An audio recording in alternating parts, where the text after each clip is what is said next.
இன்றைக்கி நம்மளுடைய டாபிக் என்னன்னு பார்த்தீங்கன்னா, சபை எப்படி வளர வேண்டும். சபை என்பது வெறும் கட்டிடம் அல்ல. நம்ம எப்படி வளரணும், சபை எப்படி வளரணும், ரெண்டுமே ஒரே மீனிங் தான். சபை எப்படி வளர வேண்டும், அதில் நீங்கள் உங்களையும் போட்டுக்கலாம். நான் எப்படி வளரணும், இல்லை நம்மளுடைய சபை, நம்ம ஆவிக்குரிய சபை எப்படி வளர வேண்டும், நாளுக்கு நாள் எப்படி வளர வேண்டும் அப்படின்றத நம்ம பார்க்க போகிறோம். இப்போது ஃபஸ்ட் பாயிண்ட் பார்த்திங்கன்னா, அப்போஸ்தலர் 2ஆம் அதிகாரம் 41ஆம் வசனத்தில், அவனுடைய வார்த்தையை சந்தோஷமாக ஏற்றுக்கொண்டவர்கள் ஞானஸ்தானம் பெற்றார்கள். அன்றைய தினம் ஏறக்குறைய 3000 பேர் சேர்த்து கொள்ளப்பட்டார்கள். ஒரே நாளில் சபையில் எத்தனை பேர் சேர்த்துக்கப்பட்டாங்களாம்? 3000. இமேஜின் பண்ணவே முடியலல்ல. அந்த தேவன் தான் இப்போவும் இருக்கிறார். அப்போது நம்ம ஏன் அப்போ நடந்தது, ஏன் இப்போ நடக்கலை அப்படின்னு நம்ம அவிசுவாசம் கொள்ளக்கூடாது. அதே தேவன் தான் இன்றைக்கும் ஜீவனோடு இருக்கிறார். ஆமென். அப்போது நமக்குள்ளே இருக்கிற மாற்றங்கள் தான் காரணம். அப்போ அந்த ஆண்டவர் இந்த பூமியை விட்டு கடந்து சென்று பரிசுத்த ஆவியானவர் நமக்கு துணையாய் கொடுத்து, அதுக்கப்புறம் பார்த்திங்கன்னா, அதாவது சீஷரில் வேறு டிரான்ஸ்ஃபர்மேஷனே சொல்லலாம்.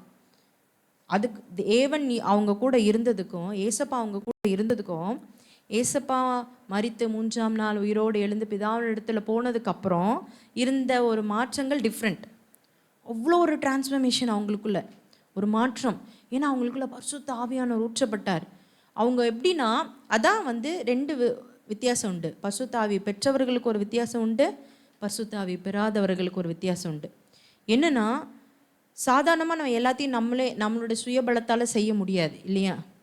பரிசுத்த ஆவியானவரோட துணையோடு தான் நம்ம செய்ய முடியும். அப்போ பரிசுத்த ஆவியானவர்களுக்கெல்லாம் ஊற்றப்பட்ட போது, மேல் வீட்டு அறையில் அவள் காத்திருந்து ஜெபித்த போது பரிசுத்த ஆவியான ஊற்றப்பட்டார். அதுக்கப்புறம் பார்த்திங்கன்னா, நாளுக்கு நாள் சபையில் ஆத்துமாக்கள் என்ன பண்ணாங்க, பெருகி கொண்டே வந்தார்களாம். இது எப்படி முடிந்தது அப்படின்னா, பரிசுத்த ஆவியான துணையோடு அவங்க வைராக்கியமாக ஆண்டவருடைய வார்த்தையை பிரசங்கித்தாங்க. அதுக்கு முன்னாடி பயந்தாங்க. போய் தைரியமாக ஏசுதான் மெய்யான தேவன் சொல்கிறதுக்கு பயந்தவங்க, ஆண்டவர் எடுத்துக்கொள்ளப்பட்டு பரிசுத்த ஆவியான அவங்களுக்கு ஊற்றப்பட்டபடு அவங்களுக்குள்ளே வந்தது ஒரு தைரியம். என்ன நடந்தாலும் சரி, ஆண்டவர் என்னை கைவிட மாட்டார். அதுக்கு தான் பரிசுத்த ஆவியானவர் நமக்கு வேணும்.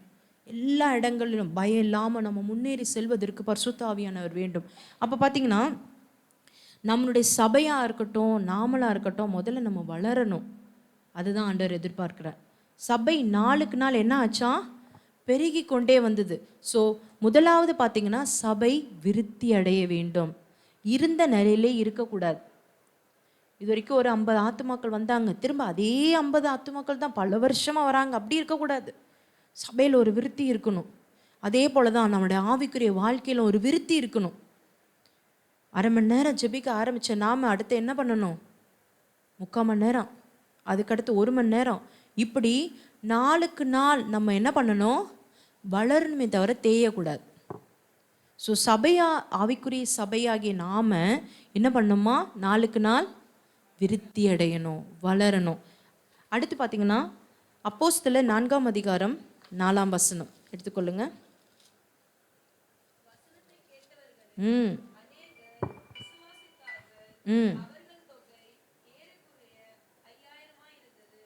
இப்போ வசனத்தை கேட்ட உடனே என்ன வந்துருச்சு அவங்களுக்குள்ள, யாரும் போய் என்ன பண்ணல, சுசேஷ ஊழியம் செய்யலாங்க, தெரு தெருவாக போய் ட்ராக்ஸ் கொடுக்கல, வீடியோலாம் போட்டு அவங்களுடைய மாற்றத்துக்கு யாருமே காரணம் கிடையாது. வசனத்தை கேட்டாங்க, விசுவாசித்தாங்க, சபையில் சேர்க்கப்பட்டாங்க.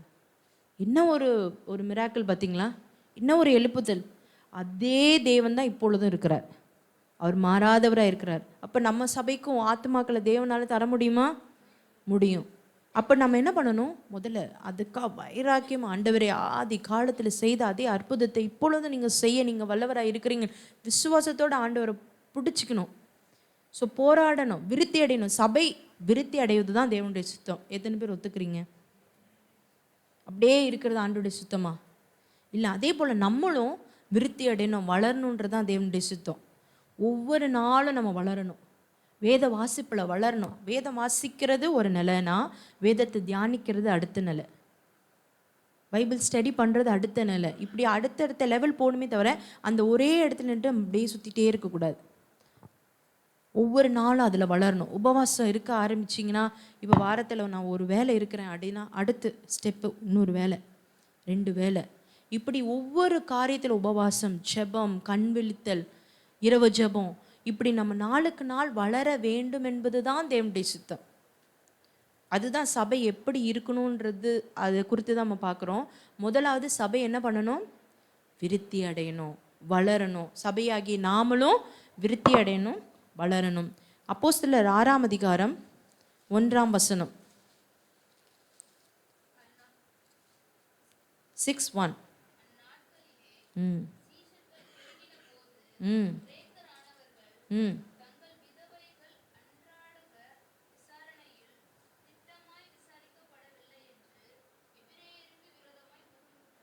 ஸோ இப்போ என்னன்னா, சபை என்ன ஆச்சா? பெருகின போது. அந்த வசனத்தை தான் பிடிச்சிக்கோ. அந்நாட்களில் சீஷர்கள் பெருகின போது. அப்போ சீஷர்கள் பெருக ஆரம்பிச்சாங்க. ஃபர்ஸ்ட் என்ன ஆச்சு? சபை பெருக ஆரம்பிச்சிச்சு. சீஷர்கள்னா யாரு? சீஷர்கள் ரொம்ப கஷ்டமான கொஸ்டின் கேட்டுட்டேன். சீஷர்கள்னா யாரு? Those who follow Christ, they are called as Christians. ஒத்துக்கிறீங்களா? யாரை வந்து அப்போ, அதாவது அவிசுவாசிங்க கிறிஸ்தவர்கள் பேர் வச்சாங்க. என்னன்னா, இயேசுவை பின்பற்றி போனாங்க, கிறிஸ்துவை பின்பற்றி போனனாலே இவர்கள் கிறிஸ்தவர்கள்னு யார் பேர் வச்சது? அவிசுவாசிகள் தான் பேர் வச்சாங்க. அப்போ those who follow Christ, they are called as Christians. சீஷர்கள் யாரு? டிசைபிள்ஸ்னா யாரு? அவரோடு கூடவே இருக்கிறவங்க. டிசைபிள்ஸ் பார்த்துருக்கீங்க. இப்போது நிறைய விக்கிரக காரியங்கள்லாம் பார்த்துட்டிங்கன்னா டிசைபிள்ஸ்ன்னு இருப்பாங்க. என்னென்னா, அந்த குரு என்ன சொல்கிறாரோ அதை தான் செய்வாங்க. அவங்க கூடவே இருப்பாங்க. பார்த்துருக்கீங்களா? அவங்களுக்கு வேண்டிய தண்ணி எடுத்து கொடுக்கறது, சாப்பாடு வேணா சாப்பாடு எடுத்து கொடுத்துரு, வேறு எங்கேயாவது போக சொன்னால் அங்கே போகிறது எல்லாமே. டிசைபிள்ஸ்ன்றவங்க என்ன இப்போ விசுவாசிகள் என்பது சபைக்கு வருவாங்க, போவாங்க, ஜெபத்தில் கலந்து கொள்வாங்க, எல்லாம் முடிச்சுட்டு போயிடுவாங்க. ஆனால் டிசைபிள்ஸ்ன்றவங்க யாருன்னா, அந்த குருவோடே கூடவே இருக்கிறவங்க. அவங்க தான் they are called as disciples. இப்போ சீஷர்கள் என்ன ஆயிட்டாங்க? பெருகிட்டாங்க. விசுவாசிகள் பெருகினாங்க ஒரு பக்கம். இப்போ அடுத்து யார் பெருக ஆரம்பித்தாங்க? சீஷர்கள், தேவனுக்கு ஊழியம் செய்கிறவர்கள், தேவனோடு கூடவே இருக்கிறவர்கள், தேவனோடு கூடவே பயணிக்கிறவர்கள் பெருக ஆரம்பிச்சிட்டாங்களாம். இப்போ இந்த பெருக்கும் நம்ம சபையில் இருக்கணும். இப்போ ஒரு அனுபவம் ஃபஸ்ட்டு வரீங்க, ஒரு நியூ பிலீவராக தேவனை அறியாமல் இந்த சபைக்கு வரோம். அதுக்கப்புறம் வசனத்தை கேட்குறோம், விருத்தி அடைகிறோம், வளர்கிறோம், ஞானஸ்தானம் பெறுகிறோம். அதே நின்றுலாமா? அடுத்து என்ன பண்ணணும்? We have to grow, next level போகணும். விசுவாசின்ற அடுத்த நிலையிலேருந்து என்ன? சீஷன் ஆகணும். அதுதான் வளர்ந்த அனுபவம். நம்ம நம்மளுக்கு ஆண்டவர் கொடுத்த தாளந்துகளை நம்ம பயன்படுத்த தான் நியூ கிஃப்ட்ஸ் ஆண்டவர் இன்னும் கொடுத்துட்டே இருப்பார் நமக்கு. அந்த வசனம் நீங்கள் படிச்சிருப்பீங்க, உண்மையுள்ளவன் என்று கருதி இந்த கனமான ஊழியத்துக்கு என்னை ஏற்படுத்தினார். அப்போ நம்ம ஒரு சின்ன காரியத்தை கொடுக்கும்போது அதில் நம்ம உண்மையாக இருக்கிறத பார்த்துட்டு ஆண்டவர் என்ன பண்ணுறாரா? இன்னொரு காரியத்தை கொடுக்குறார். புரியுதா? ஸோ எனக்கு கிஃப்டே இல்லை, எனக்கு தாளந்துகளே இல்லைன்னு யாருமே சொல்ல முடியாது. ஆண்டவர் எல்லாருக்குமே அட்லீஸ்ட் ஒரு கிஃப்டாவது கொடுக்குறாரு. அப்போ அதை என்ன பண்ணணும்? நம்ம என்ன பண்ணணும்? வளர்க்கணும், நெக்ஸ்ட் லெவல் கொண்டு போகணும். நெக்ஸ்ட் போகும்போது இன்னும் அநேக தாளந்துகளை ஆண்டவர் கொடுப்பார். ஸோ முதலாவது நம்ம செய்ய வேண்டியது, நம்ம சபை விருத்தி அடையணும், நாமளும் வளரணும் ஆவிக்குரிய வாழ்க்கையில். ரெண்டாவதாக அப்போஸ்தலர் 5ஆம் அதிகாரம் 11 15 வரைக்கும் வாசிங்க. ம்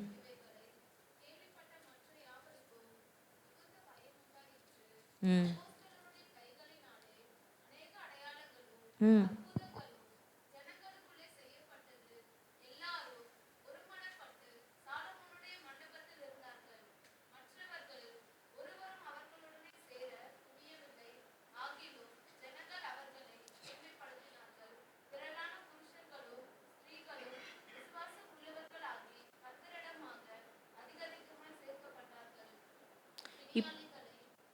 இது போதும் நினைக்கிறேன். உங்களுக்கு இந்த சம்பவம் தெரியும். யார் இவங்க 2 பேரும்? யார்? இப்போ யாரை பற்றி நம்ம வாசித்தோம்? அனனியா, சப்பீரா. அவங்க 2 பேரும் ஹஸ்பண்ட் ஒய்ஃபு. அந்த இதெல்லாம் நிறைய நீங்கள் படிச்சிருப்பீங்க, சபைகள்லும் நிறைய கேள்விப்பட்டிருப்பீங்க. அப்போது என்ன பண்ணுறாங்க, ஃபஸ்ட்டு வந்து அந்த காலத்தில் என்ன பண்ணாங்கன்னா, தங்களுடைய சொத்துக்களை விற்று யாருடைய பாதத்தில் கொண்டு வந்து வச்சாங்களாம்? அப்போஸ்தலருடைய பாதத்தில் கொண்டு வந்து வச்சாங்க. அதாவது விற்றது தப்பில்ல, வந்து பாதியாக வச்சது கூட தப்பில்லை. என்ன தப்பு? பொய் சொன்னது தான் தப்பு. இவளுக்கு தான் விற்றீங்களா அப்படின்னா, ஆமாம் பாஸ்டர், எங்களுக்கு கொஞ்சம் தேவை இருந்துச்சு, ஆண்டவர் எல்லாத்தையும் எனக்கு கொடுன்னு ஆண்டவர் கேட்குறது கிடையாது. எவ்வளோ இருக்கோ உண்மையை சொல்லிட்டு என்ன பண்ணியிருக்கலாம், விட்டுருக்கலாம். 2 பேருமே என்ன பண்ணுவோம், ஒரே மாதிரி அச்சு அசல் ஜெராக்ஸ் காப்பியாக என்ன பண்ணாங்க, பொய் சொன்னாங்க. அப்போது ஆண்டோடைய தண்டனைக்கு ஆளானாங்க, தெரியும். இப்போ இதனால என்ன ஆச்சா, சபையில் உள்ள மக்களுக்கு அதான் ரொம்ப முக்கியம், பயம். கர்த்தரை பற்றும் பயம், கர்த்தர் மேல் உள்ள பயம் பெருகிச்சான். இப்போ சபையில் என்ன இருக்கணும், கர்த்தருக்கு பயப்படும் பயம். ஸோ ஃபஸ்ட்டு வந்து சபை விருத்தி அடையணும், வளரணும், ஒரே லெவலில் இருக்கக்கூடாது, நாளுக்கு நாள் வளரணும். நெக்ஸ்ட் என்னென்னா, கர்த்தருக்கு பயப்படும் பயம் சபையில் இருக்கணும். அது வாலிப பிள்ளைகளாக இருக்கட்டும், சிறு பிள்ளைகள் கூட சபைக்குள்ளே வரும்போது என்ன இருக்குன்னா, இது தேவனுடைய ஆலயம், நம்ம என்ன பண்ணக்கூடாது, ஓடக்கூடாது, நம்ம சேட்டை பண்ணக்கூடாது அப்படின்ற பயம் சிறு பிள்ளைகள்கிட்ட இருந்தே வரணும். பெரியவர்களாக இருக்கட்டும், வந்து ஃபோன் பார்க்குறது, அந்த டைமில் தான் மெயில் பார்க்குறது, வாட்ஸ்அப் பார்க்குறது. தேவ ஆலயத்துக்கு வந்துட்டால் ஃபோனே தொடக்கூடாது. இந்த பயம் என்ன இருக்கணும், நான் ஆண்டோடைய ஆலயத்துக்கு வந்திருக்கேன், நான் என் இசப்போட பேச வந்திருக்கேன், என் தேவன் என்னை காண்கிற இந்த பயம் என்ன இருக்கணுமா, எல்லாருக்குள்ளேயும் இருக்கணும். சபைக்கு வரும்போது அந்த ஒரு எண்ணம் இருக்கணும், என் இஷ்டமான வேலை செய்வதற்கு நான் இங்கே வரல, தேவனை ஆராதிக்க வந்திருக்கேன். ஆமே. அப்போ நம்ம என்ன பண்ணணும், அவர் நிகரே இல்லாத தேவன், அவரை நீங்கள் யாரோடையும் கம்பேர் பண்ணவே முடியாது. இப்போ நீங்கள் ஒரு பிரைம் மினிஸ்டரை பார்க்க போகிறீங்க, பார்க்க போகும்போது அவர் இங்கே வந்து நிற்கிறாரு, நீங்கள் உட்காந்து உங்ககிட்ட பேசிட்டு இருக்காரு, நீங்கள் ஃபோன் பார்த்துட்டு இருப்பீங்களா? சொல்லுங்கள், ஃபோன் பார்ப்பீங்களா? இல்லை பக்கத்தில் உங்கள் ஃப்ரெண்ட்ஸ் கிட்ட பேசுவீங்களா? உங்களோட ஃபோக்கஸ் எல்லாம் என்னவா இருக்கும், ஐயோ அவர் எப்போ என்கிட்ட பேசுவார், நான் எப்போ போய் அவர்கிட்ட பேசுவேன், இருக்குமா இருக்காதா? இருக்குமா இருக்காதா? அப்போ நம்ம சபைக்கு வந்ததுக்கப்புறம் மெசேஜ் ஆண்டுடைய வார்த்தை போயிட்டு இருக்கும்போது பக்கத்தில் ஃப்ரெண்ட்ஸ் கிட்ட பேசலாமா? உன் கம்பல் நல்லா இருக்குடி, எங்கடி வாங்கின, பேசலாமா? பேசலாம். எப்போ பேசலாம்? போகும்போது பேசலாம். இந்த ட்ரெஸ் எங்கே வாங்கினா அதே கடையில் நானும் வாங்குறேன், கேட்கலாம், தப்பு இல்லை. ஆனால் எப்போ கேட்கணும்? ஆராதனை நடந்துட்டு இருக்கும் போதா, மெசேஜ் போயிட்டு இருக்கும் போதா? அந்த பயம் இருக்கணும், கர்த்தருக்கு பயப்படுகிற பயம். கர்த்தருக்கு பயப்படுகிற பயம் நம்முடைய ஆயுசு நாட்களை பெருக பண்ணும். ஒரு இது என் தேவனுக்கு பிடிக்காது, நான் செய்ய மாட்டேன், இந்த உணர்வு சபையில் உள்ள எல்லாருக்கும் இருக்கணும். ஆமே. ஒன்று மட்டும் ஞாபகம் வச்சுக்கோங்க, அவர் நிகரே இல்லாத தேவன், அவரை யாரோடையும் கம்பேர் பண்ண முடியாது. அவர் நமக்காக தான் இறங்கி வந்தார், அவர் தேவாதி தேவன், மனுஷன் நமக்காக இறங்கி வந்தார். அதற்காக அவரோட மதிப்பு கம்மியாயிடுமா? அதில் அவருடைய இரக்கமும் அவருடைய அன்பை நம்ம ருசிக்க ருசிக்க பார்த்தீங்கன்னா, அப்போ தான் அவருடைய என்ன சொல்லுவாங்க, அவருடைய குவாலிட்டி என்னன்னு தெரியும். அவரை நெருங்கி நெருங்கி போக போக தான் அவர் எவ்வளோப்பட்ட எப்பேற்பட்ட தேவன் நமக்கு தெரியும். ஸோ பிள்ளைகளாக இருக்கட்டும், பெரியவங்களாக இருக்கட்டும், யாராக இருக்கட்டும், கர்த்தருக்கு பயப்படுகிற பயம். சபையில் வரும்போது நிறைய டயர்ட்னஸோடு தான் வருவோம், வேலைக்கு போயிட்டு வருவோம், வேலைகள் இருக்கும், மார்னிங் சர்வீஸ் 6 o'clock ஆரம்பிக்கிறாங்க, அந்த டைமில் வர்ஷிப்பெல்லாம் முடிச்சுட்டு பாஸ்டர் இங்கே பிரசங்கம் பண்ணும்போது நம்ம வேறு உலகத்தில் இருக்கலாமா? நான் தியானம் பண்ணிகிட்ருக்கேன் பாஸ்டர்னு கண்ணை மூடிட்டு இருக்கலாமா? தேவனுக்கு அது பிரியமாக இருக்குமா? டயர்னஸ் இருக்க தான் செய்யும். வரும்போதே ஜெபம் பண்ணிட்டு வாங்க, கனநித்ரி ஆவி சபிக்கிறேன் இயேசு நாமத்தினாலும் சொல்லிட்டு உள்ள வாங்க. வராது, டயர்னஸ் இருக்கும், எல்லாருக்கும் டயர்னஸ் இருக்க தான் செய்யும். நம்ம வார்த்தையை கேட்கக்கூடாதபடிக்கு தேவனை அசட்டை பண்ணணுன்றதுக்காகவே பிசாசு இந்த தூக்கத்தை கொண்டு வருவான். அவரை அசட்டை பண்ணணும், அவனுக்கு அவரை கஷ்டப்படுத்தணும். அது யார் மூலிமா செய்யணும்? நம்ம மூலிமா செய்யணும். அதுதான் அவனுடைய டார்கெட். ஏன்னா நம்மளை அவர் ரொம்ப நேசிக்கிறார். நம்மளை நேசிக்கிறோம், நாம் ஒருத்தவங்களை நேசிக்கிறோம், அவங்க நம்மளை ஹர்ட் பண்ணும்போது எப்படி இருக்கும் நமக்கு? மற்றவங்கள விட அவங்க ஹர்ட் பண்ணுறது நம்மளுக்கு எப்படி இருக்கும்? ரொம்ப வலிக்கும் இல்லையா? அதே போல் தான் நம்மளை ஆண்டவர் ரொம்ப நேசிக்கிறார். அவர் ரத்தத்தினால நம்மளை மீட்டு இருக்கிறார், நமக்காக கிரேஸ் எடுத்திருக்கிறார். அப்பேற்பட்ட நம்மக்கிட்ட நம்ம அவரை ஹர்ட் பண்ணும்போது அவர் கஷ்டமாக இருக்குமா? இருக்கும். இதெல்லாம் சின்ன சின்ன விஷயமா இருக்கலாம், ஆனால் இதெல்லாமே தேவனுக்கு பிரியும். கர்த்தருக்கு பயப்படுகிற பயம். சபையில் நம்முடைய நடைகளை காத்துக்கொள்ளணும். நம்ம நடக்கும்போது எப்படி நடக்கிறோம்? தாழ்மையா, அதுக்காக இப்படி இப்படி இப்படி போகணும்னு நான் சொல்ல வரல. நம்முடைய நடைகளில் கூட ஒரு பயபக்தி இருக்கணும், நம்ம உடைகளில் ஒரு பயபக்தி இருக்கணும். சபைக்கு போடுவதற்குன்னு ஒரு உடை இருக்குது, அதுக்காக வெளியே போகும்போது ஃபேஷனபிளாக ரொம்ப அப்படியே ஃபேன்சியாக ஹீரோயின்ஸ் மாதிரி போகணும்னு சொல்ல வரல. தகுதியான வஸ்திரம். ஆண்டோடைய ஆலயத்துக்கு வரும்போது எப்படி வர்றோம்? நம்ம நடைகள் எப்படி இருக்குது? சபைக்குள்ளே நம்ம எப்படி இருக்கிறோம்? இதெல்லாம் தேவன் பார்க்குறார். அப்போ சபையில் வர ஒவ்வொருவருக்கும் இதெல்லாம் நம்ம இதற்காக நம்ம ஜெபிக்க போகிறோம். ஆனால் ஷார்ட்டாக தான் முடிக்க போகிறேன். முதலாவது, சபை எப்படி வளரணும்? விருத்தி அடையணும், நாளுக்கு நாள் வளரணும். நெக்ஸ்ட்டு, சபை எதில் வளரணும்? கர்த்தருக்கு பயப்படுகிற பயத்தில் வளரணும். மூன்றாவதாக, அப்போஸ்தலர் 9ஆம் அதிகாரம் 31. ம் ம் ம் ம் ம் ம் ஸோ நான் அந்த கடைசியாக நான் சொல்ல விரும்புகிறது என்னென்னா, கர்த்தருக்கு பயப்படுகிற பயத்தோடும் பரிசுத்த ஆவியின் ஆறுதலோடும் நடந்து பெருகின. இப்போ எப்படி பெருகிறாங்களாம்? பரிசுத்த ஆவியானவின் ஆறுதல். இப்போ சபைக்கு வர பிள்ளைகள் என்ன பண்ணும்? வெறுமையாக வெறுமையாக போகக்கூடாது.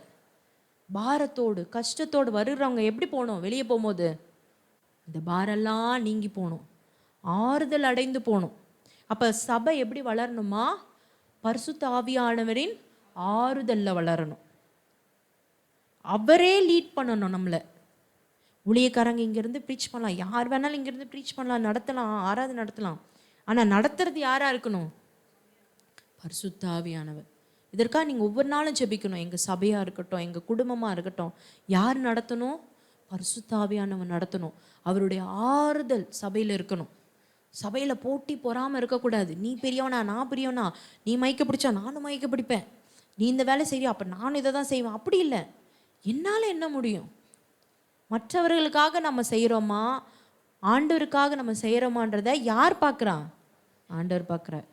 நான் இப்போ பார்க்கும்போது இந்த பிள்ளை நல்ல வேலை, எவ்வளோ ஊழியத்துக்காக ஓடுறாங்க, எப்படி பண்ணுறாங்க, அவுட்வேர்டாக தான் என்னால் பார்க்க முடியும், உள்ளே என்னால் பார்க்க முடியாது, யாராலையும் பார்க்க முடியாது. என்னையும் என்னுடைய சிந்தனையில் நான் என்ன நினைக்கிறேன், நான் எதற்காக இந்த காரியங்கள்லாம் செய்கிறேன்னு உங்களுக்கும் தெரியாது.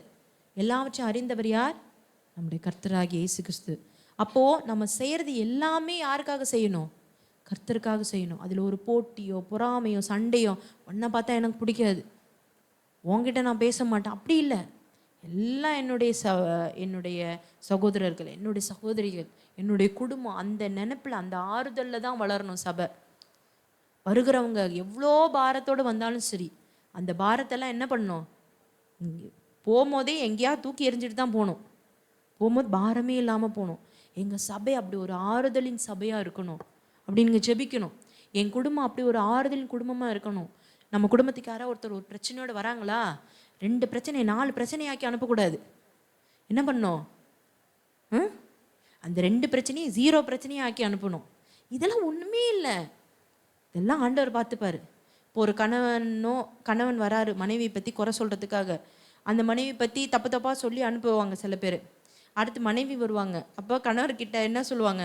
தப்பு தப்பாக சொல்லி அனுப்புவாங்க. அப்படி இருக்கக்கூடாது. அவங்கள பற்றி இவங்ககிட்ட நல்லதாக தான் சொல்லணும், இவங்கள பற்றி அவங்ககிட்ட நல்லதாக தான் சொல்லணும். இப்படி நம்ம ஆறுதலின் பிள்ளைகளாக இருக்கணும் மற்றவங்களுக்கு. நம்மக்கிட்ட வரவங்க ஒரு சிக்கலோடு வரவங்கள பல சிக்கலாக்கி அனுப்பக்கூடாது. அதாவது ஐயோ இந்த சிக்கலை அவுக்கவே முடியாது, இதை முடிச்சு அவுக்கவே முடியாத அளவுக்கு முடிச்சு போட்டுறக்கூடாது. அந்த சிக்கலை அவுத்து விட்டு அந்த வழியை ஆண்டவர் தான் இதுக்கு வழின்றதை காட்டிடணும். நம்ம குடும்பமாக இருக்கட்டும், நம்ம சபையாக இருக்கட்டும், அது ஒரு ஆறுதலின் இடமாக இருக்க வேண்டும். 4வதாக அப்போஸ்தலர் 4ஆம் அதிகாரம் 32ஆம் அதிகாரம் 35ஆம் வசனம். 4:32 and 35.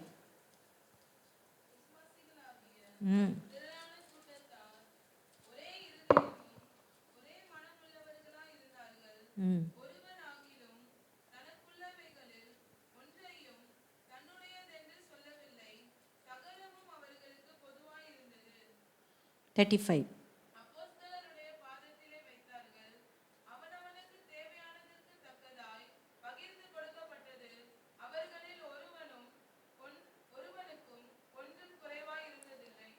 இப்போ ஏன் அங்கே குறைவு இல்லைன்னா, அங்கே உள்ளவங்களுக்கு என்ன இருந்தது?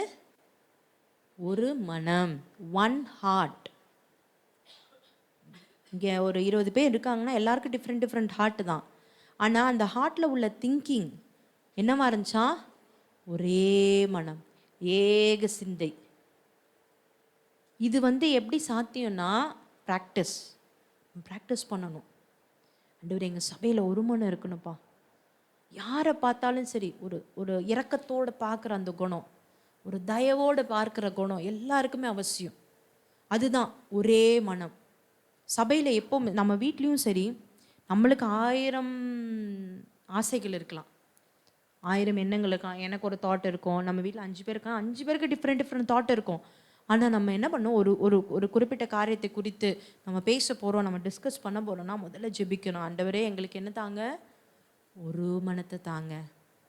கடைசியாக அந்த ஃபைனல் ரிசல்ட் எப்படி இருக்கணும்னா, சமாதானமாக முடியணும்.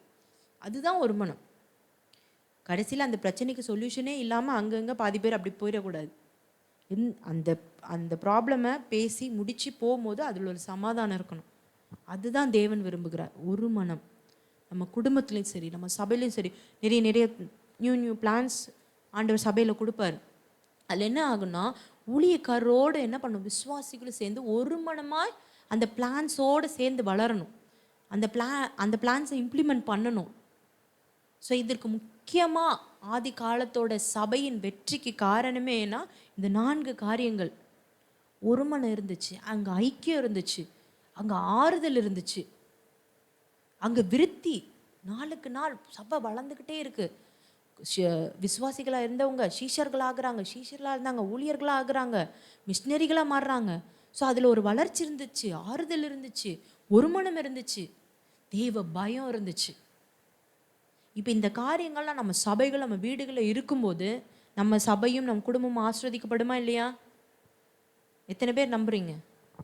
கண்டிப்பாக அந்த 4 காரியங்கள் ஒவ்வொரு நாளும் நம்ம வாழ்க்கையில் அத்தியாவசிய தேவை இல்லை, தேவை தான். நம்ம சபைக்கும் தேவை, நம்ம பர்சனல் லைஃப்க்கும் தேவை. ஸோ முதலாவது என்ன வேணும்? விருத்தி. ஒவ்வொரு நாளும் விருத்தி உண்டாகணும். நெக்ஸ்ட்டு, கர்த்தருக்கு பயப்படுகிற பயம் ரொம்ப ரொம்ப முக்கியம். இதுக்காக நீங்கள் ஜெபிக்கணும். கர்த்தருக்கு பயப்படுகிற பயம் வேணும். 3வது, பரிசுத்த ஆவியானவரின் ஆறுதல் எல்லா குடும்பங்களிலும் இருக்கணும், நம்ம சபைகளில் இருக்கணும். ஆறுதலால் ஜனங்கள் வளரணும், அவருடைய ஆறுதல்னால் நடத்தப்படணும். 4வதாக ஒரே மனம், ஒன் ஹார்ட். ரொம்ப ரொம்ப முக்கியம். முழங்கால் படியிடுவோமா? நம்ம இதற்காக ஜெபிக்க போகிறோம். மெயினாக ஆண்டவர் எங்கூட பேசினது என்னென்னா, இந்த நம்ம சபை வளரணும், விருத்தி ஆகணும். இது அநேக நாளாக எனக்குள்ளே இருக்கிற பாரம்ன்றது அது என்னுடைய ஜெப குறிப்பு தான் நான் சொல்லுவேன். விருத்தி அடையணும் ஆண்டவரே, சபை விருத்தி அடையணும். நாங்கள் எதிர்பார்ப்புக்கு, அதாவது ஆண்டவர் நம்ம எதிர்பார்ப்புக்கு மேலாக செய்கிறவர். ஆமே, என் எதிர்பார்ப்புக்கு மேலாக செய்பவர் நீர், என் ஜெபங்கள் அனைத்திற்கும் பதில் தருவீர். நம்ம ஜெபத்தை கேட்கிற தேவனை தான் ஆராதிக்கிறோம். ஏதோ இந்த காதில் வாங்கி அந்த காதில் விடுற தேவனை நம்ம ஆராதிக்கலாமே. ஸோ எல்லாரும் முடிஞ்சவங்க முழங்கால் படிடுங்க, இல்லைன்னா ஓகே. எல்லாரும் இந்த 4 காரியங்களுக்காக பக்கத்தில் உள்ளவங்க கையை பிடிச்சிக்குங்க. முதலாவது, நம்முடைய சபை என்ன ஆகணும்? விருத்தி அடையணும், நாளுக்கு நாள் விருத்தி அடையணும். ஆண்டவரே, இது நாங்கள் ஒரு ஜெபமாக, ஒரு அர்ப்பணிப்பாக நாங்கள் செய்கிறோம், நீங்கள் செஞ்சே ஆகணும். எங்கள் சபை வளருது, இன்னும் வளரணும்.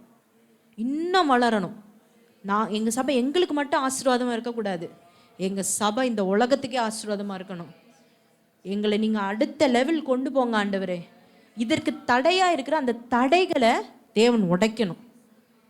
முதல்ல தடைகள் எல்லாம் கிளியர் ஆகிட்டா நம்ம போயிட்டே இருக்கலாம். ஸோ இந்த தடைகள் எல்லாம் உடைக்கப்படணும். அதற்காக நம்ம வாலிபலாகி நீங்கள் ஜெபிக்க போகிறீங்க, நானும் உங்களோட சேர்ந்து ஜெபிக்க போகிறேன். ஹல்லேலூயா, ஹல்லேலூயா. சத்தம் ஆண்டவருடைய பாதத்தில் இந்த ஒரு பாயிண்ட்டுக்காக ஃபஸ்ட்டு நம்முடைய சபை விருத்தி அடையும்படியாய், நம்முடைய எல்லைகள் விருத்தி அடையும்படியாய் எல்லாம் ஒரு மனமாக ஜெபிங்க. ஆண்டவரே துதிக்கிறோம், துதிக்கிறோம், ஸ்தோத்தரிக்கிறோம், ஸ்தோத்தரிக்கிறோம், ஸ்தோத்தரிக்கிறேன் கர்த்தாவே. ஹல்லேலூயா. இந்த கல்லின் மேல் என் சபையை கட்டுவேன், பாதாளத்தின் வாசல்கள் அதை மேற்கொள்வதில்லை என்று சொன்னீங்களா ஆண்டவரே. சின்னவன் ஆயிரமும் சிறியவன் பலத்த ஜாதி மாவான், ஏற்ற காலத்திலே அதை நான் தீவிரமாய் நடப்பிப்பேன் என்று சொன்னீங்களா ஆண்டவரே. அப்பா ஆண்டவரே, உங்க வார்த்தையை பிடித்து நாங்கள் ஜெபிக்கிறோம் அப்பா, ஒரு மனமாய் ஜெபிக்கிறோம் ஆண்டவரே. துதிக்கிறோம். எங்க சபை வளருவதற்கு ஆண்டவரை, பெருகுவதற்கு ஆண்டவரே, தடையாய் காணப்படுகிற தடைகளை சுட்டெரித்து போடுவீராக இயேசுவின் நாமத்தினால. அக்கினியால் சுட்டெரித்து போடுவீராக இயேசுவின் நாமத்தினால. ஆண்டவரே, ஆண்டவரே, எங்க சபை ஆண்டவரே, இந்த ஆண்டவரை பகுதியில் உள்ள எல்லாருக்கும் ஒரு ஆண்டவரை கலங்கரை விளக்கமாய் நீர் வைத்திருக்கிறீர் அப்பா. அதை ஜனங்கள் உணர வேண்டும் ஆண்டவரே, ஓடி வர வேண்டும், சபைக்கு ஓடி வர வேண்டும் ஆண்டவரே. துதிக்கு 30, 60, 100 அப்பா இந்த சபை உமக்காய் பலன் கொடுக்க வேண்டும் ஆண்டவரே. அப்பா உங்க வல்லமை இறங்குவதாக, உங்க வல்லமை இறங்கட்டும் ஆண்டவரே. சபை விருத்தி அடையட்டும் அப்பா, சபை விருத்தி அடையட்டும் ஆண்டவரே. அப்பா எண்ணிக்கையிலும் தரத்திலும் வளரட்டும் ஆண்டவரே. அப்பா தேவன் இறங்குவீராக, இறங்குவீராக ஆண்டவரே. அப்பா இயேசு நம்முடைய சபை திருவிக்கான சபைக்கு தேவன் இறங்குவீராக. இயேசு எங்களோடு இருக்கிறீரப்பா. இதை அநேக ஜனங்கள் காண வேண்டும், காண வேண்டும். அற்புதர் இங்கு இருக்கிறார், அதிசயத்தை செய்கிறவர் இங்கு இருக்கிறார் என்று சொல்லி ஜனங்கள் ஓடி வர வேண்டும், வார்த்தைக்காய் ஓடி வர வேண்டும் ஆண்டவரே, தாகத்தோடு ஓடி வர வேண்டும் ஆண்டவரே. அல்லேலூயா, அல்லேலூயா ஆண்டவரே. ஒரு அற்புதத்தை செய்வீராக. உம்மால் கூடும் ஆண்டவரே, உம்மால் கூடும் ஆண்டவரே, உங்களால எல்லாம் கூட ஆண்டவரே. துதிக்கிறோம், துதிக்கிறோம், துதிக்கிறோம்ப்பா ஆண்டவரே. உமக்கு பயப்படுகிற பயம், இரண்டாவதாக ஆண்டவருக்கு பயப்படுகிற பயம் சபையில பெருகணும், நமக்குள்ள பெருகணும். என் தேவன் என்னை காண்கிறார், நான் எங்கு போனாலும் எங்கு வந்தாலும் என் சிந்தனைகளை கூட என் ஆண்டவர் அறிந்திருக்கிறார், என் சிந்தனைகளையும் தேவன் அறிந்திருக்கிறார், என் எண்ணங்களை அறிந்திருக்கிறார், என் நடக்கையை அறிந்திருக்கிறார் என்ற பயம் ஒவ்வொரு வாலிபர்களையும் ஒவ்வொரு சகோதர சகோதரிகளையும் பற்றி பிடிப்பதாக இயேசுவின் நாமத்தினால, இப்பொழுதே பிடிப்பதாக இயேசுவின் நாமத்தினால என் தேவனால் கூடும் அப்பா. உமக்கு பயப்படுகிற பயம் சபையில பெருகட்டும் ஆண்டவரே, எங்க குடும்பத்துல பெருகட்டும் ஆண்டவரே. இது என் தேவனுக்கு பிடிக்காத காரியம், இதை நான் செய்ய மாட்டேன், என் தேவனுக்கு விரோதமாய் இப்படிப்பட்ட பாவத்தை நான் செய்வது எப்படி என்று சொல்லி யோசேப்பு ஓடினது போல ஆண்டவரே அப்பா, தங்களை நெருங்கி வருகிற பாவத்தை உதறி தள்ளிவிட்டு ஓடத்தக்கதாக கர்த்தருக்கு பயப்படுகிற பயம் ஒவ்வொருவரையும் பற்றி பிடிக்கட்டும், ஒவ்வொருவரையும் பற்றி பிடிக்கட்டும் ஆண்டவரே. எங்க சபையை பிடிக்கட்டும் ஆண்டவரே. அப்பா எங்க சபைக்கு உள்ள வருகிறவர்களே தேவ பயத்தோடு வர வேண்டும். என் தேவன் இங்கு இருக்கிறார், என் தேவன் இங்கு இருக்கிறார் என்று சொல்லி பயத்தோடு நடுக்கத்தோடு ஆராதிக்கத்தக்கதாக தேவன் கிரியை செய்யும்படியாய் ஜெபிக்கிறோம். தேவன் அப்படி செய்ய போறதற்காக நன்றி செலுத்துகிறோம். மூன்றாவதாக ஆண்டவரே, பரிசுத்த ஆவியின் ஆறுதல் எங்க சபையில பெருகணும் ஆண்டவரே, எங்க குடும்பத்துல பெருகணும். எங்க சபை ஆண்டவரே, எங்க குடும்பம் ஒரு சண்டையாக இருக்கக்கூடாது, பிரிவினை நிறைந்ததா இருக்கக்கூடாது. அதுல ஆறுதல் இருக்கணும், அதுல சமாதானம் இருக்கணும், அதுல சந்தோஷம் இருக்கணும். சபைக்கு வருகிறவர்கள் தேவ ஆறுதலை பெற்று கடந்து செல்ல வேண்டும். எங்க குடும்பத்துல ஆறுதல் உண்டாக வேண்டும். அல்லேலூயா. பிரிவினைக்கு இடம் இல்லை இயேசுவின் நாமத்தினால, பிரிவினைக்கு இடம் இல்லை இயேசுவின் நாமத்தினால. அல்லேலூயா. வாக்குவாதங்களுக்கு இடம் இல்லை இயேசுவின் நாமத்தினால.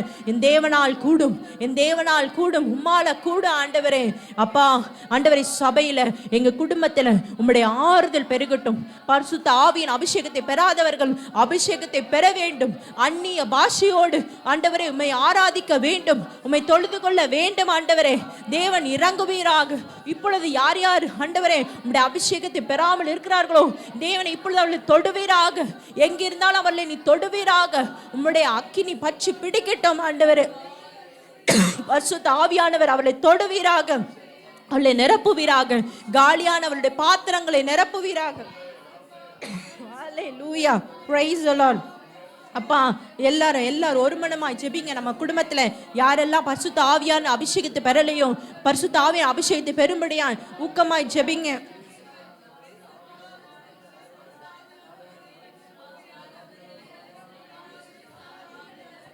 ரட்சிப்பின் அனுபவத்தை பெறாதவர் ரட்சிப்பின் அனுபவத்தை பெற வேண்டும். தேவன் இப்பொழுது அவளை தொட வேண்டும். ஆண்டவரே ரட்சிங்கப்பா. யாரா இருந்தாலும் உங்களுடைய அன்பின் கைகளால் இழுத்து கொண்டு வாங்கப்பா. உங்க அன்பின் கைகளால் இழுத்து கொண்டு வாங்க. எங்க அப்பாவை இழுத்து கொண்டு வாங்க, எங்க அம்மாவை இழுத்து கொண்டு வாங்க, எங்க பாட்டி தாத்தா அண்ணன் தம்பி கேளுங்க இழுத்து கொண்டு வாங்கப்பா, இழுத்து கொண்டு வாங்கப்பா. ஆண்டவரே உம்மை பின்பற்றி வரட்டும். எங்க சொந்த பந்தங்களை இழுத்து கொண்டு வாங்க. ஆண்டவரே துதிக்கிறேன். எங்க சபைக்கு கொண்டு வாங்க. குடும்ப நாங்கள் ஆராதிக்கணும். நாங்க தனியோமே ஆராதிக்க கூடாது. சந்தோஷத்தோடு குடும்பமாய் ஆண்டவரே உங்களை நாங்க ஆராதிக்கணும். ஞாயிற்றுக்கிழமை வரும்போது எல்லாரும் குடும்பமா வரணும், தனியா வரக்கூடாது. என் தேவனே அப்படி ஒரு அற்புதத்தை செய்வீராக. தேவனால் செய்ய முடியாத காரியம் ஒன்றுமே இல்லை ஆண்டவரே. ஹalleluya. தேவன் நீர் அப்படி செய்ய போறதற்காக ஸ்தோத்திரம். அப்படியாக சபையில ஒரு மனம் பெருக வேண்டும், ஒரு மனம் ஐக்கியம் பெருக வேண்டும். நீ பெரியவனா நான் பெரியவனா எண்ணம் இருக்கவே கூடாது. அதை தேவன் சுட்டெரித்து போடும்படியாக சபைகள்ல நம்முடைய வீடுகள்ல ஒரு மனம் உண்டாகும்படியா நாம் ஆண்டவர்கிட்ட ஊக்கமாய் ஜெபிப்போம். என் தேவனே அப்பா ஒரு மனத்தை கொடுங்கப்பா. ஆண்டவரே அப்பா அம்மாக்குள்ள நல்ல ஒரு மனத்தை கொடுங்க. அண்ணன் தம்பிக்குள்ள நல்ல ஒரு மனத்தை கொடுங்க. ஆண்டவரே கணவன் மனைவிக்குள்ள நல்ல ஒரு மனத்தை கொடுங்க. ஆண்டவரே துதிக்கிற பெற்றோர் பிள்ளைகளுக்குள்ள ஒரு மனத்தை கொடுங்க. ஊழியர்கள் விசுவாசிகளுக்குள்ள ஒரு மனத்தை கொடுங்க. ஆண்டவரே துதிக்கிற வாலிப பிள்ளைகள் இடையே ஒரு மனத்தை கொடுங்க, ஐக்கியத்தை கொடுங்க. தேவ அன்பு ஊற்றப்படட்டும் இப்பொழுதே ஆண்டவரே அப்பா. இதற்கு தடையாய் காணப்படுகிற ஒரு மனத்தை கெடுக்கிற சபையை ஆண்டவரை பிரிவினை உண்டாக்க நினைக்கிற எல்லா சத்துருவின் வல்லமைகள் இயேசுவின் நாமத்தினால் நிர்மூலமாக்கப்படுவதாக. இயேசு நாமத்தால் நிர்மூலமாக்கப்படுவதாக. உம்மால கூட ஆண்டவரே அப்பா ஜெபத்தை கேட்கிறவரே மாம்சமான யாவரும் உம்மிடத்தில் வருவார்கள். நீ ஜெபத்தை கேட்கிற தேவன், நீ ஜெபத்தை கேட்கிற தேவன், ஜெபத்துக்கு பதில் கொடுக்கிற தேவன் அப்பா. ஆண்டவரே எங்களால முடியாது ஆண்டவரே, உம்மால முடியும் ஆண்டவரே, உங்களால முடியும் ஆண்டவரே. அப்பா எங்க சுயபலத்தால முடியாதப்பா, எங்க சுயபலத்தால முடியாதப்பா, உங்களால முடியும் ஆண்டவரே. ஆண்டவரே ஒவ்வொருவரையும் ஜெப ஆவி பற்றி பிடிப்பதாக, ஜெப ஆவி பற்றி பிடிப்பதாக. மணி கணக்காக உம்முடைய பாதத்துல முழங்கால் படியிட்டு ஆண்டவரே அப்பா ஜெபிக்கிற அந்த ஜெப வாஞ்சை ஜெப ஆவி எங்க சபையில ஊற்றுவீராக. ஒவ்வொரு சிறு பிள்ளைகள் ஜெபிக்கிற பிள்ளைகளாய் இருக்க வேண்டும், ஜெபிக்கிற பிள்ளைகளாய் வளர வேண்டும். ஊற்றுவீராக, ஜெப ஆவியை ஊற்றுவீராக அப்பா. ஆண்டவரே அப்பா உமக்கா ஓடணும்ப்பா, ஜெபிக்கணும் ஆண்டவரே. ரட்சிக்கப்படாத கணவருக்காய் ஜெபிக்கணும், மனைவிக்காய் ஜெபிக்கணும், பிள்ளைகளுக்காய் ஜெபிக்கணும், பெற்றோருக்காய் ஜெபிக்கணும். இது எங்கள் மேல் விழுந்த கடமை ஆண்டவரே. இதை நாங்கள் தட்டி கழிக்க கூடாதப்பா. ஜெபிக்கிற அந்த ஜெப வாஞ்சையை ஊற்றுங்கப்பா. அழிந்து போகிற ஆத்துமக்களா ஜெபிக்கிற அந்த ஜெப வாஞ்சையை ஊற்றுங்கப்பா. ஜெப தாகத்தை ஊற்றுங்க ஆண்டவரே. வேதம் வாசிக்க, வேதத்தை தியானிக்க ஆண்டவரே வாஞ்சையை கொடுங்கப்பா.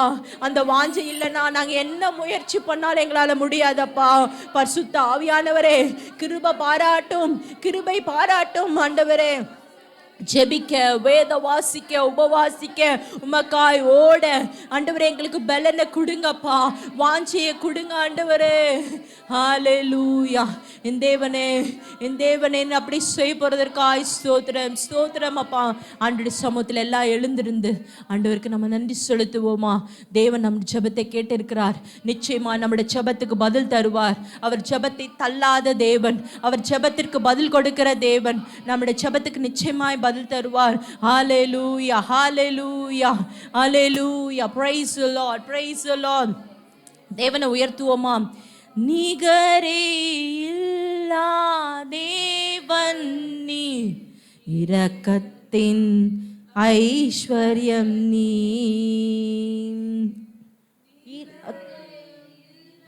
நிகரே இல்லா தேவன் நீ, இணையில்லாத இனிமையும் நீ.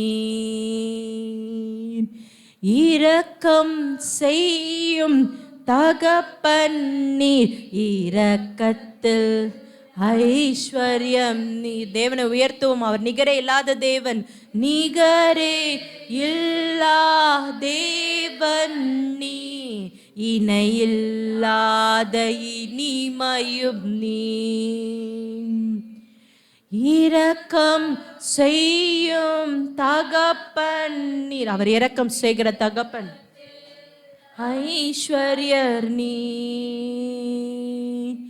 ஆயுள் முழுவதும் உயர்த்திடுவேன் என்னை அற்புதமாக்கின இயேசுவையே. எல்லா புகழும் கனமும் செலுத்திடுவேன், எல்லாவற்றின் மேலும் உயர்ந்தவர். உண்மையை சொல்லுவோம். ஆயுள் முழுவதும் உயர்த்திடுவேன் என்னை அற்புதமாக்கின இயேசுவையே. எல்லா கனமும் செலுத்திடுவேன், எல்லாவற்றில் மேலும் உயர்ந்தவரை. குறைகளை போக்கிடும் நிறைவும் நீர், என் ஜீவ அப்பமும் நீர். சிறகின் நிழலாய் கூட வரும் எங்கள் மகிமையின் மேகமும் நீர். அம்மே, நம்முடைய குறைகளை போக்குற தேவன், குறைகளை போக்கிடும் நிறைவும் நீர், என் ஜீவ அப்பமும் நீர். சிறகின் நிழலாய் கூட வரும் எங்கள் மகிமையின் மேகமும் நீர். ஆயுள் முழுவதும், ஆயுள் முழுவதும் உயர்த்திடுவேன் என்னை அற்புதமாக்கின இயேசுவையே. எல்லா புகழும் கனமும் செலுத்திடுவேன், அவற்றின் மேலும் உயர்ந்தவரை. சொல்லுவோமாயுள் முழுவதும் உயர்த்திடுவேன் என்னை அற்புதமாக்கின இயேசுவையே. எல்லா புகழும் கனமும் செலுத்திடுவேன், எல்லாவற்றின் மேலும் உயர்ந்தவரை. ஆமென். ஆண்டவரே, அப்பா, எங்களை நீங்கள் உண்டாக்கினதே உம்மை துதிப்பதற்கு தான் ஆண்டவரே. உம்மை துதிப்பது எவ்வளவு இன்பமானது ஆண்டவரே. இந்த அனுபவத்தை ஆண்டவரே உடைய வருகை பரியந்தும் காத்து கொள்ள எங்களுக்கும் எங்கள் குடும்பத்தில் ஒவ்வொருவருக்கும் தேவன் கிருபை தாரும். ஆசீர்வதியும். அந்த ஒவ்வொரு பிள்ளைகளை ஆசீர்வதியும். தேவன் நீர் பேசினீர் என்பதை நாங்கள் விசுவாசிக்கிறோம். ஆண்டவருடைய வார்த்தையின்படி நாங்கள் நடக்க எங்களை ஒப்பு கொடுக்கிறோம். உங்கள் நாமம் மகிமைப்படட்டும். இயேசுவின் நாமத்தில் ஜெபிக்கிறோம் எங்கள் நல்ல பிதாவே, ஆமென். நாம் எல்லாரும் சேர்ந்து சொல்லுவோமா? என் ஆத்மாவே கர்த்தரை ஸ்தோத்திரி, முழு உலமையோர் பரிசுத்த நாமத்தை ஸ்தோத்திரி. என் ஆத்மாவே கர்த்தரை ஸ்தோத்திரி, கர்த்தர் செய்த சகல உபகாரங்களை ஒருபோதும் மறவாதே. Amen, amen. Praise the lord. God plus.